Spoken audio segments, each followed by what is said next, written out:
Hello guys, Dan here from Dan's Tech, and in today's video guys, I'm going to be bringing you the £1,000 gaming PC build. Now this guys is the last build in the series, and yeah, if you guys haven't checked out any of the previous ones, I would kind of advise you guys to.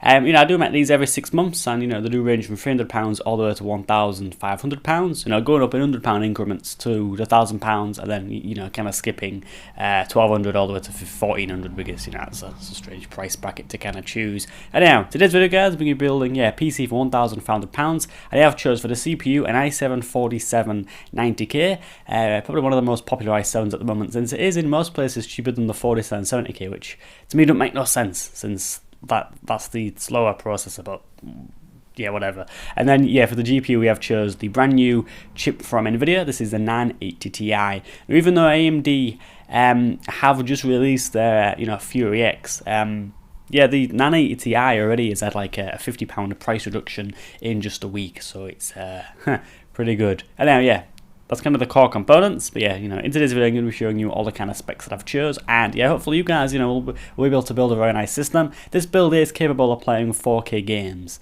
so do bear that in mind. It does cost a lot of money, but can play games in 4K. Fair enough, if you guys just wanting to play games at 1080p or 1440p, you can do so, but you just have them incredibly high frame rates. But if you guys are after that, that's completely fine. And this build, again, with it being expensive, it's quite future proof. I don't tend to use that word a lot, but typically when you're spending a lot of money on a PC, you're kind of future proofing it. Even though the new architecture from Intel is going to be coming out, Skylak's going to be coming out soon. I don't typically want to be using the word future proof, but typically this build it's going to be high end for quite a long time. Alright guys, let's kind of jump into the video, and let's let me show you guys what I've chosen with the £1,500 gaming PC. So to get started, for the CPU, we're picking up the Intel Core i7-4790K. Now this is a quad-core processor with hyper-threading, so it's got 8 processing threads. Now the clock speed is set at 4 GHz with a maximum turbo boost frequency of 4.4 GHz. Now other core specifications include the 8 MB of smart cache and also support for 32 gigs of DDR3 RAM.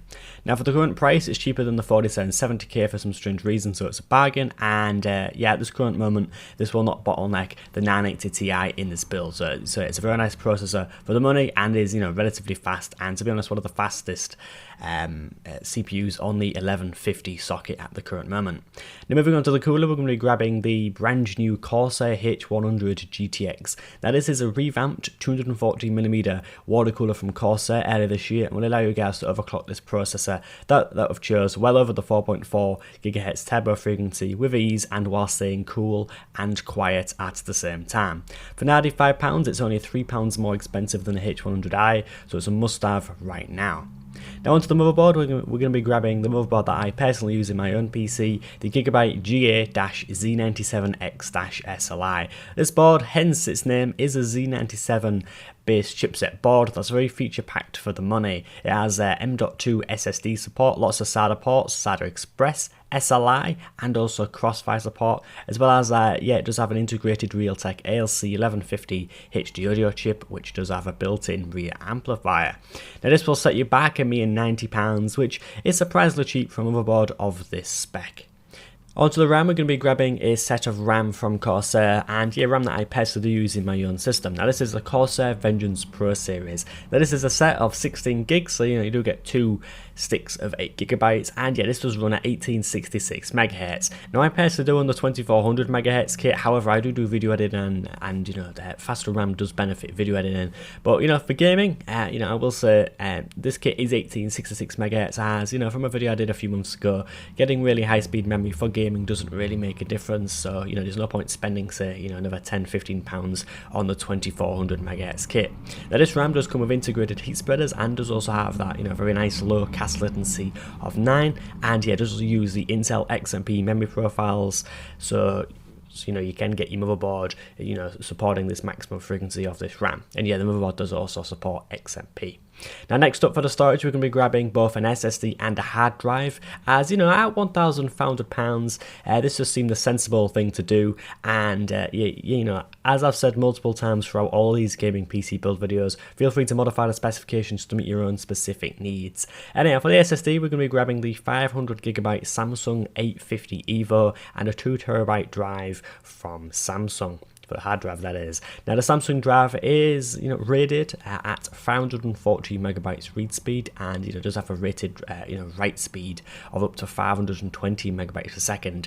Now SSDs are constantly dropping in price, and this drive is no exception. Now as low as £133. I actually remember myself picking up a 240 gig SSD for this price 2 years ago. And also the hard drive core specifications include 2TB capacity and 7200 RPM spin speed. Nothing else to cover apart from it's dirt cheap, as SSDs are continuing to drop in price, so hard drives obviously have also got to drop in price. There we are. Now on to the most expensive component in this build, we are picking up the PNY NVIDIA GeForce GTX 980 Ti. This is a GPU recently released from NVIDIA, and is capable of playing games at 1080p, 1440p, even 4K, you name it. And when I say 4K, I do mean good frame rates, and even beating actually the AMD Fury GPU as well as a 290X.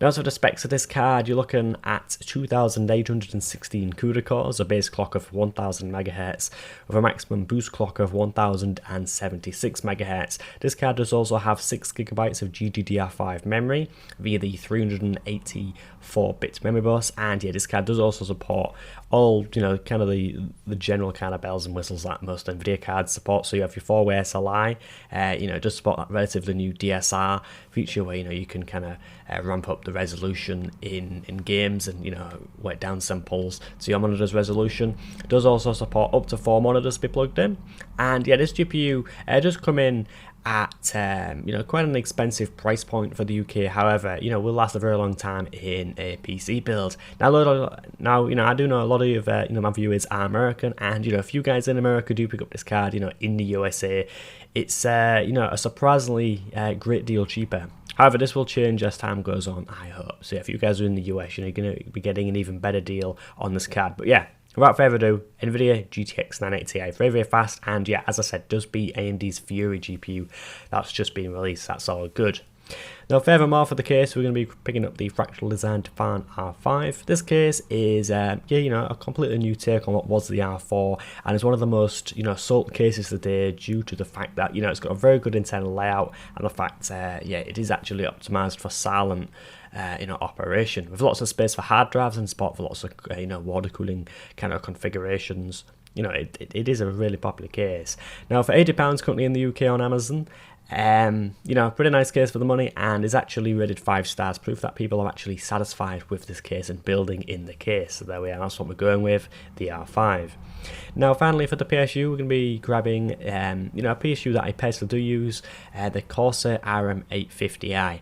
Now I actually do use the Corsair 850, without the I on the end there, but they are near enough identical, with the 850i just having Corsair Link software support with a few other minor changes to the insides of the PSU. Now the RM series, for you guys that don't know from Corsair, the RM series are power supplies that have the fan not spin until you go to about 40 to 50% power load. So in most cases, a lot of you people will not see that fan spin ever, and this power supply is also modular, so that's good, meaning you guys plug in the cables that you need and leave the ones you don't need in the box, helping with cable management inside your PC. Now this does come in at £118, very, very nice for the money, and for me owning the 850, it is nice to have a PSU fan not spin at all, and this PSU is actually gold rated efficiency, so that is the one one other benefit to mention as well, lower kind of running costs. Anyhow, this does kind of conclude the gaming PC builds. For you guys that want to check out all the other gaming PC builds I've done this month, do feel free to check them out. These are full series in the link in the description, and the builds do range from £300 all the way to £1,500 and are updated every 5 to 6 months. Anyhow, let's roll that in, that outro. Nearly said intro. So guys, that was it. That was the £1,500 gaming PC. With all the parts together, if you guys do assemble it, it will work. I do kind of guarantee the compatibility, and if you guys do build this build, do let me know. And if you are playing games at 4K, do let me know them frame rates. With an 980 Ti, it is kind of a 4K gaming card, and the 980 Ti, so you should expect some really nice performance. This build has also gone with an hard drive and an SSD, so you're going to get them really fast boot times with the SSD, and you can also slap a few games onto that SSD as well as just kind of your core pieces of software. Anyway guys, thank you for watching, and yeah, like always, all the links are in the description, and if you guys do want to check out the playlist for say the £1,000 or the £900 build, you can do so. Anyhow, catch you in the next video. Goodbye.